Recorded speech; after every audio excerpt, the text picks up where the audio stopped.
Hi friends, welcome back to Esther's kitchen. నేను మీ ఎస్తర్ని. ఈరోజు ఎగ్ రైస్ చాలా డిఫరెంట్గా ప్రతి మెతుక్కి కూడా ఎగ్ పట్టే విధంగా ఎగ్ రైస్ ఎలా ప్రిపేర్ చేసుకోవాలన్నది మీకు రెసిపీ చూపిస్తున్నానండి. వీడియో చివరి వరకు చూసి ప్రతి ఒక్క టిప్ని కూడా ఫాలో అవ్వండి. ముందుగా స్టవ్ వెలిగించుకుని ఒక కళాయి పెట్టుకోవాలి. దీనిలోనికి ఒక 5 టేబుల్ స్పూన్లు ఆయిల్ వేసుకోవాలండి. ఈ ఆయిల్ కొంచెం హీట్ ఎక్కిన తర్వాత దీనిలోకి 2 బిర్యానీ ఆకులు ముక్కలుగా కట్ చేసుకుని వేసుకోండి.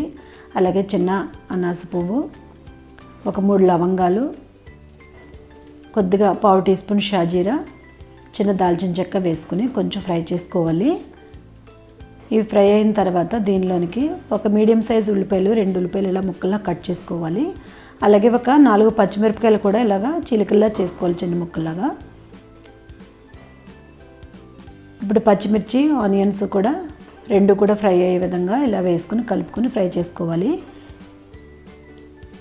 ఇవి ఫ్రై అయ్యేలోపు రైస్ ఇలా పొడిపొడిగా కుక్ చేసుకోవాలండి, బాగా కాకుండా ఇలా కొంచెం పొడిపొడిగా, అంటే వార్చుకుంటే బాగుంటుంది రైస్. ఇలాగా కుక్ చేసుకోవాలి. కొద్దిగా ఆయిల్ వేసుకుని ఉప్పు వేసుకుని అలాగే కొద్దిగా కొత్తిమీర, పుదీనా కూడా నేను వేసుకున్నాను.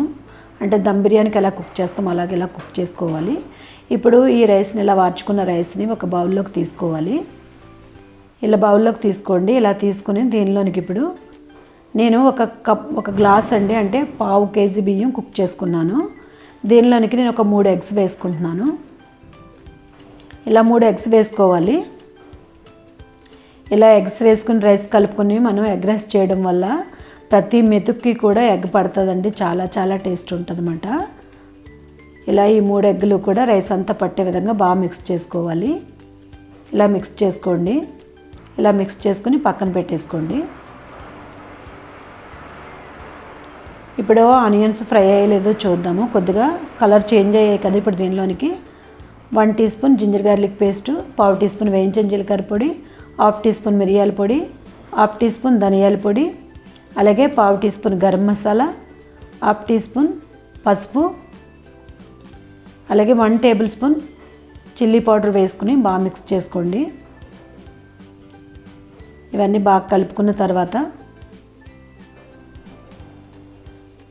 టేస్ట్కి తగ్గట్టుగా సాల్ట్ వేసుకోవాలి. నేను రైస్ కుక్ చేసినప్పుడు కొద్దిగా సాల్ట్ వేసాను కనుక నేను టేస్ట్కి తగ్గట్టుగా సాల్ట్ వేసుకోవాలి. ఇప్పుడు ఇందులోనికి ఎగ్ కలుపుకున్న రైస్ ఇందులో వేసేసుకోవాలి. ఇందులో వేసేసుకోండి. వేసేసుకొని ఎగ్ అంతా కుక్ అయ్యే విధంగా, ఈ మసాలా అంతా కూడా రైస్కి పట్టే విధంగా అలా కలుపుకుంటూనే మిక్స్ చేసుకుంటూ కుక్ చేసుకోవాలి. పచ్చివాసన లేకుండా ఇలా పొడిలాడుతూ వచ్చే వరకు కూడా ఇలా కుక్ చేసుకోవాలండి. రెడీ అయిపోయింది. స్టవ్ ఆఫ్ చేసి సర్వింగ్ ప్లేట్లోకి తీసేసుకోవడమే.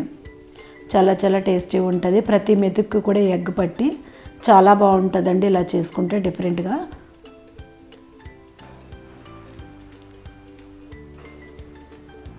మీరందరూ కూడా తప్పకుండా ట్రై చేయండి, కామెంట్ చేయండి.